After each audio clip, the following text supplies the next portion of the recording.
दोस्तों, सूर्यपुत्र कर्ण महाभारत के एक बहुत ही खास पात्र थे।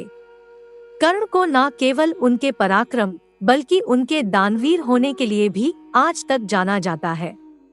माना जाता है उनसे बड़ा दानवीर महाभारत युग में कोई नहीं था।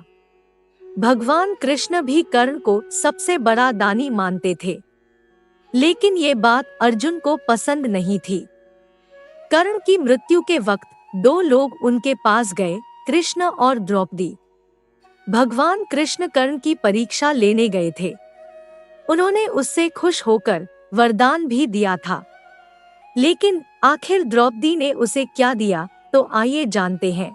दोस्तों, महाभारत युद्ध में जब घायल होकर कर्ण अपनी मृत्यु का इंतजार कर रहे थे, उस समय अर्जुन ने श्री कृष्ण से कहा, आपका दानवीर कर्ण असहाय होकर अपनी मृत्यु का इंतजार कर रहा है।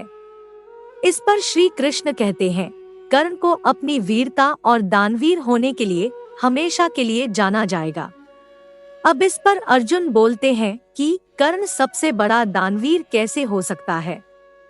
इस बात को साबित करने के लिए भगवान श्री कृष्ण ब्राह्मण के भेष में आ जाते हैं और कर्ण को प्रणाम करते हैं।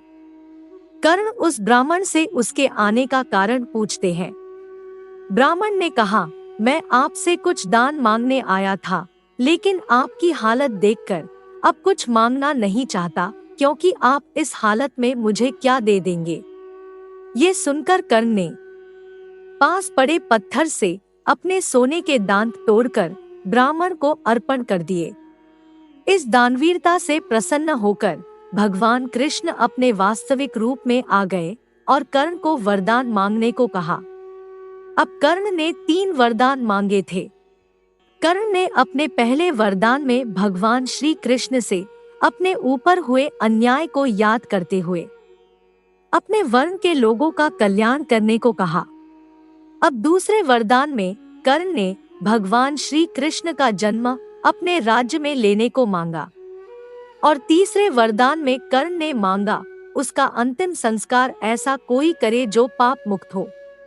इसलिए भगवान श्री कृष्ण ने कर्ण का अंतिम संस्कार खुद किया।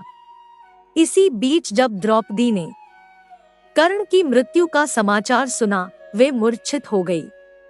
होश आने पर वे दौड़ती हुई कर्ण के शव के पास आईं और फूट फूट कर विलाप करने लगी। इसके बाद उसने कर्ण के साथ किए अपमान के लिए माफी मांगी। द्रौपदी को बड़ा पछतावा हुआ, उसने क्यों अपने स्वयंवर में कर्ण जैसे योद्धा का अपमान किया था। दोस्तों, आपका इस बारे में क्या कहना है, कमेंट बॉक्स के माध्यम से हमें जरूर बताएं। अगर आपको वीडियो पसंद आया तो इसे लाइक करें और शेयर करना ना भूलें।